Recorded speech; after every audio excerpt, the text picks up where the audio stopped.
Greetings, my dear viewer. You're on the channel The Price of Cheating. The channel is for those who appreciate traditional family values and condemn adultery. So be sure to subscribe to the channel. Let's get started.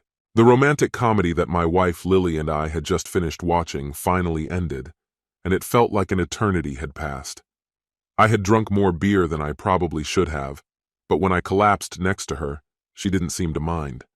Still, I couldn't quite figure out what she thought about the film. "I just don't understand, Alexander. How could the husband be so unforgiving, refusing to pardon his wife over such a trivial matter?" she asked, her face full of confusion. "Are you joking?" I snapped, my voice sharper than I intended. "That wasn't some small mistake. She cheated on him, Lily. Any wife who does that deserves consequences. It's completely unacceptable no matter how you look at it. It's cruel and heartless." Lily sighed heavily. "A man who truly loves his wife would be more forgiving. Just because she made a mistake doesn't mean she doesn't care about him. It just means her feelings weren't strong enough. A wife who cheats shows that she doesn't respect her husband and doesn't care about the humiliation she's caused him, even if it's not visible on the surface. He will always feel less important in her eyes." "And what if she didn't mean for it to come across that way?" I countered. "Her intentions don't change anything, Lily. What matters is that she broke the trust, and there should be consequences for that." "That's ridiculous, Alexander. I can't believe you're stuck in such outdated views." "There's nothing outdated about expecting loyalty," I replied sharply. "Infidelity can't be justified. If the wife confesses before the husband finds out, maybe they can work through it. But if he catches her lying and she denies it, she deserves all his anger. Most husbands don't even realize what's happening until it's too late." "We're going in circles," she said, clearly irritated. "I'm going to bed." She got up and left, leaving me alone with my thoughts. Earlier that day, we had spent several hours wandering through supermarkets and sales. I hadn't minded tagging along with her. There was always something to catch my eye while Lily searched for her favorite old rusty ironing board holders. The more worn out they were, the more she liked them. We were both saving every penny, trying to make our dream come true, to buy our first house. Of course, it had to have a big kitchen where she could display her growing collection of holders. We had been married for 10 years, though we had dated even longer. She's short, slightly plump, and I often joked about her perfect hips for childbirth. We had grand plans to start a family as soon as we settled into our new home. All we had left to do was save up enough for the down payment. But now, that conversation wouldn't leave my mind. Lily had oddly defended infidelity during our talk. It was a subject we had never discussed before, and to be honest, it had never crossed my mind. But now the thought was stuck in my head. Most of the guys I work with keep their wives under control. And me? I'd always trusted Lily completely. I never doubted her loyalty. I had never cheated on her, and I couldn't imagine that she would cheat on me. But something about that conversation left me uneasy. It wouldn't hurt to dig a little deeper, I thought. Not that I really expected to find anything, but curiosity got the better of me. My job kept me busy from 5 a.m. to 5 p.m., and Lily worked from 7 a.m. to 4 p.m., leaving me with little time alone in the mornings. The next day, I finished early, around 10 a.m., and decided to stop by home. I didn't even know what I was looking for, but it felt like I was about to start some kind of secret investigation, like I was searching for hidden treasure. As soon as I entered the apartment, I was hit by an overwhelming, unfamiliar smell. It was air freshener, and there was too much of it. The entire place reeked of it. I walked through the rooms, breathing in, trying to figure out what had happened. Eventually, I made it to the living room and noticed the fireplace. The hearth was spotless, as if it had just been cleaned, and the bricks were still slightly damp with soot. If Lily had burned something to hide evidence, she probably would have taken everything else with her to work. But maybe she wasn't as careful as I thought. I rummaged through the garbage in the garage and found something, a plastic seal from our trash can. I emptied its contents onto the kitchen table, spreading out old newspapers. It was time to see what secrets might be hiding in plain sight, waiting to be uncovered. The burnt remnants were mostly soot and ash, though among them remained a few charred scraps of paper and scorched photographs. I wish I could say I found something meaningful in the wreckage, but I didn't. What I knew for sure was that she had deliberately destroyed these things so I wouldn't discover what they contained. The only conclusion I could draw was that she had something she wanted to hide. And after our conversation the previous evening, a growing sense of unease began to take root inside me. Lily had been the center of my life for as long as I could remember, and we had planned so much for the future. But now it seemed I had missed the signs, the subtle hints that had been right in front of me all along. There were parts of her life she had never shared with me. Suddenly, I realized I knew almost nothing about her work or the people she spent her days with. It had never even occurred to me to ask. But now she had my full attention. On my way to work, I stopped by an electronics store and bought 3 voice-activated digital recorders, along with extra batteries. When I contacted the phone company, they had no trouble providing me with call logs for both of our phones for the past 4 months. I told them it was for a tax audit, and since the request involved both numbers, it raised no suspicions.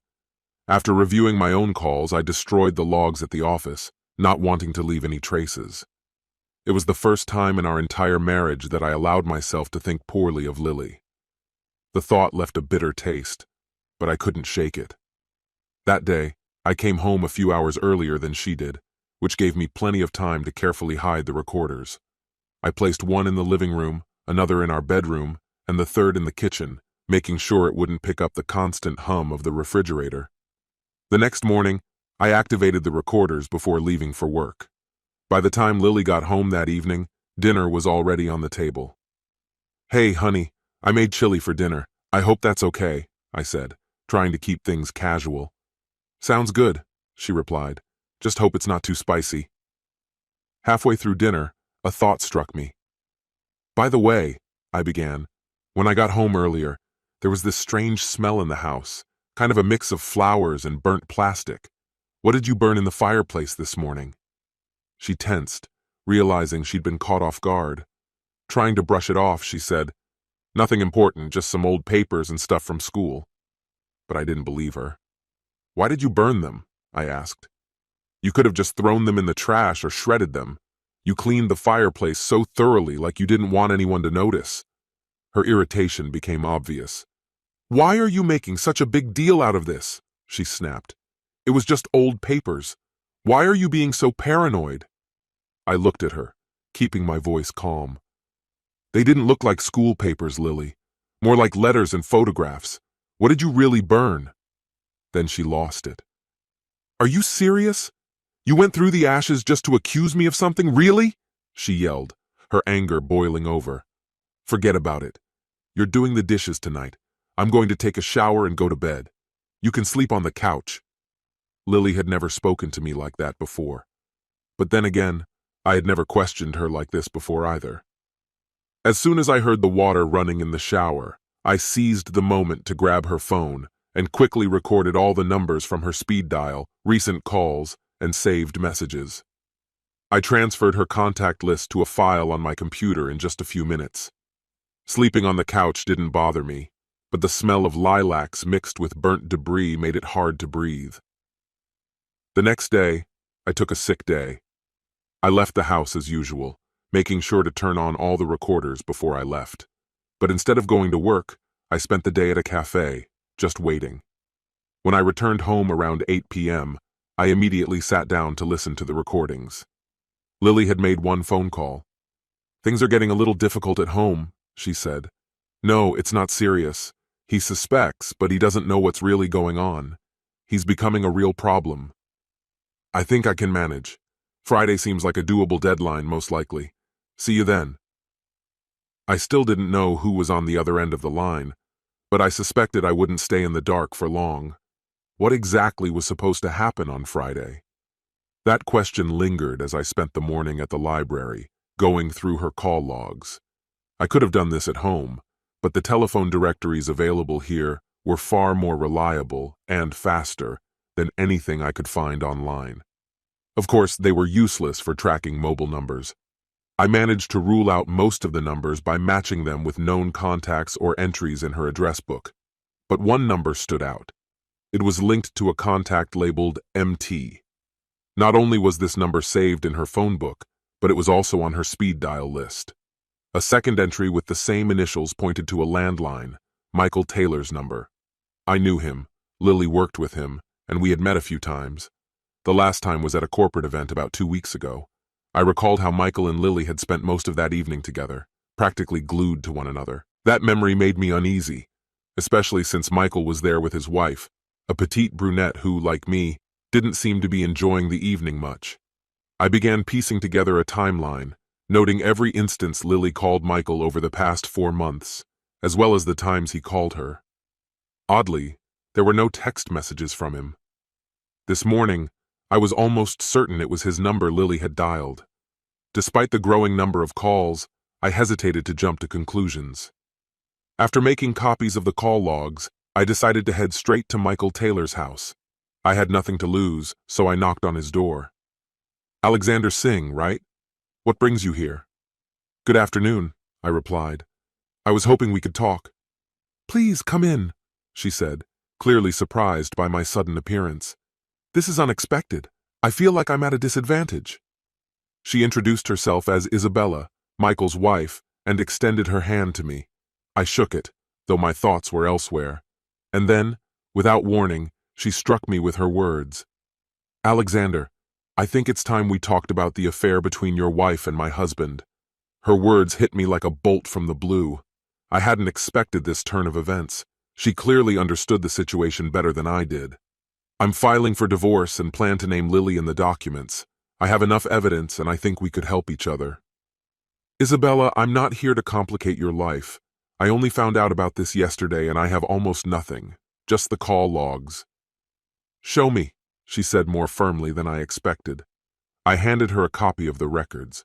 She flipped through the pages with the precision of a seasoned detective, making notes and comparing them with the documents she had. The corners of her mouth twitched occasionally, as if she found something absurd in the situation. The deeper she delved into the details, the more animated she became. Finally, I interrupted her.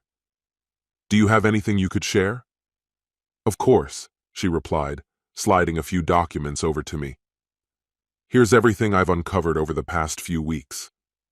In front of me lay 3 motel receipts, each carefully marked with a date, time, and location. All were from different motels, and the payments had been made in cash. "This fool doesn't even realize I check his pockets every night after he falls asleep. I take the receipts and he's none the wiser. In his world, I'm practically invisible," she said bitterly, her anger barely contained. As she continued pouring out her feelings, her fury became more palpable, and I started to feel uneasy. Although her anger wasn't directed at me, the intensity of her emotions was overwhelming. The veins in her neck pulsed like those of a bodybuilder lifting weights, and I wasn't sure I'd ever seen anyone, especially a woman, so consumed by rage. Still, despite her fury, she remained focused. She made copies of the receipts and handed them to me. "I hope this helps you," she said, though the fire in her eyes remained unquenched. "I have more evidence if you want to see it," she said in an icy tone. "Wait here. I have something that will definitely interest you." She stepped out for a moment, returning with a clear plastic bag in hand. Inside, I saw women's underwear. "Does this look familiar to you?" she asked sharply, holding it up in front of me. My eyes fell on the dull green bikini bottoms, which I immediately recognized from my wife's collection. "I found these in Michael's coat pocket after the last office party," she continued, her voice full of bitterness. "He searched the entire house trying to find them. He's been looking everywhere, in the closets, the car, but never once mentioned it to me. May I borrow them for a little while?" I asked, trying to keep my voice calm. "Sure, as long as you promise to return them," she responded coldly. "Deal." The next hour passed in a whirlwind of anger and accusations from Isabella Taylor. She was relentless, speaking non-stop as if caught in a furious outburst. Several times I tried to escape the conversation, but something kept pulling me back in, making me engage again and again. Finally, when she said she needed to rest, I took the opportunity to leave. As I gathered my things, I heard her mention that Michael hated using contraception and outright refused to use it. Later that evening, when Lily came home, dinner was ready. My stomach had been growling for hours, as I had skipped lunch. But Lily acted as if nothing in the world bothered her, just as calm and composed as ever, as though she was untouchable. And then everything clicked, why I hadn't suspected anything before. After dinner, I cleared the dishes and served her a couple of slices of lime pie, her favorite, along with freshly brewed coffee. The house was completely silent. "Lily, can I ask you a question without you getting upset?" I asked cautiously, breaking the silence. "Of course. Is it about the problem with the fireplace?" she replied calmly. "No, it's something else," I said, pulling out the gray-green bra that matched the panties I had seen earlier. "Where are the panties that go with this bra?" She barely glanced at it. "Probably in my drawer. Why are you rummaging through my underwear? What's going on? You're acting strange." "Can you bring them?" I asked, trying to keep my tone neutral, knowing she wouldn't be able to. Lily didn't look me in the eye, instead staring at her pie plate. I could see the tension building in her face, her expression hardening. Finally, she responded, "Actually, now that I think about it, I threw them out last week. The elastic was stretched, and I didn't see any point in keeping them." I leaned toward her slightly. "But Lily, you just bought them a few weeks ago. How could they wear out so quickly?" Her face grew even harder. Her lips quivered, and her fists clenched in frustration. It reminded me of the same tense moment I had just experienced with Isabella. "All right, genius," she snapped, her anger boiling over. "What do you think happened to my underwear?" "Last week before the office party I saw you put them on," I began. "You were wearing this bra and those same panties. I remember how great you looked. But when we got home that night, you went to the bathroom and I noticed the panties were gone. So, tell me, where did they disappear to between the time we left the house and came back?" Her face turned to stone. "You're mistaken. I was wearing them when we got home. You just didn't notice." "All right," I sighed. "Then maybe you can explain how they ended up in Michael Taylor's coat pocket." I pulled out the bag, giving her time to process what I was saying. Her eyes widened, a look of shock flashing across her face. "Where did you get this?" "From his wife, Isabella," I replied calmly. "Why? Does that surprise you?" "You bastard!" she hissed, her rage boiling over. "Mind your own business. There's nothing between me and Michael. I have no idea how my panties ended up with his wife." "Is there anything else you want to say?" I asked, keeping my composure. She glared at me viciously, her hands shaking with fury. "What do you want from me?" "Just one thing," I said quietly, pulling out a folded piece of paper. "Here's a little questionnaire I've put together for you. I need you to fill out this form," I said calmly, sliding the sheet of paper across the table towards her. "I just need the dates and locations where you met other men behind my back." My voice remained steady, though it barely masked the storm of fury brewing inside me. "Let's start with this." Lily sat in silence, her gaze fixed on the paper in front of her. I picked up a pen and wrote down the name of the motel and the date of her last meeting with Michael. Below that, I added his name and wrote the motel name again, leaving no room for misunderstanding. Then I noted the date. "Here," I said, handing her the pen. "Finish the rest, Lily. Once you're done, we'll continue this conversation." She remained motionless, her eyes still locked on the paper, unable to move or speak. She knew I had every reason to confront her. "And one more thing," I continued, my voice growing more irritated. "I'm furious not just because you cheated, but because neither you nor he bothered to use protection. Cheating is one betrayal, but not even thinking about the consequences? That's a whole other level. Did you ever think about what you could bring home to me?" My voice shook with disgust. "Was it only Michael, or were you just as careless with the others?" I asked, sarcasm seeping into my words. She hesitated for a moment before mumbling, "Only Michael. He didn't use anything." The weight of her words hung in the air between us. Her admission hit harder than I expected. It seemed even she hadn't grasped the full scope of what she'd said until it was too late. This mistake confirmed everything I needed to know. Michael wasn't the only one. Before I could respond, she shoved the paper aside, nearly knocking everything off the table, and ran out of the room. The soft click of the bedroom door closing was accompanied by the muffled sound of her sobs. That night, I didn't go back home. I found the nearest motel, rented a room, and told work I'd be taking a few days of sick leave. Keeping my word, I returned Isabella's lingerie. She was unusually silent this time, her face tense and uneasy. I didn't ask questions, just left, sensing her discomfort. I checked into a small, run-down motel that rented rooms by the week, complete with a basic kitchenette. As I drove past our house, I noticed Lily's car was gone and went inside to grab whatever I could carry. I bought some essentials, dishes, utensils, a few pots and pans, and within an hour, I had settled into my temporary hideaway. It was surreal. Just a week ago, nothing like this seemed remotely possible. As I walked back to my car, I noticed Michael Taylor a few parking spots away. He was unloading his belongings, moving into one of the motel rooms. I smirked quietly. That bastard was going through the same thing I was. Either Isabella had kicked him out, or he had left on his own. In the end, it didn't matter. The outcome was the same. Shortly after, Lily's car pulled into the parking lot. She didn't see me or my car parked nearby. She and Michael spoke for a few minutes before heading into his room together. Thinking they would be occupied for a while, I took the opportunity to go back home and grab the rest of my things. I packed my car to the brim.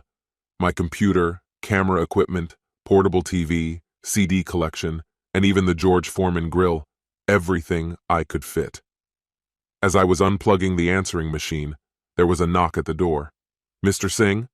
I opened the door to find 2 police officers. "Mr. Singh?" one of them repeated. "Yes," I replied, puzzled. "Are you Lily Singh's husband?" the officer asked in a serious tone. "Yes, that's me. Has something happened? Is she all right?" "I'm afraid we have some bad news for you, sir," the officer said, his voice calm but firm. "Your wife has passed away." "No," I said, shaking my head in disbelief. "You must be mistaken. I saw her just a couple of hours ago. She was fine." "When did you last see her?" the other officer asked. "She was at a motel with Michael Taylor," I explained, still trying to process what they were telling me. "Mr. Taylor is dead too," the first officer added, his words hitting me like a punch to the gut. My mind struggled to make sense of it all. "How?"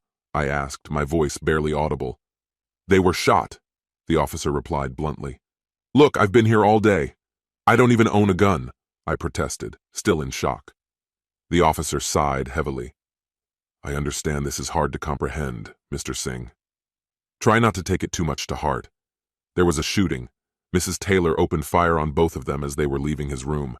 She fired, and then immediately called 911.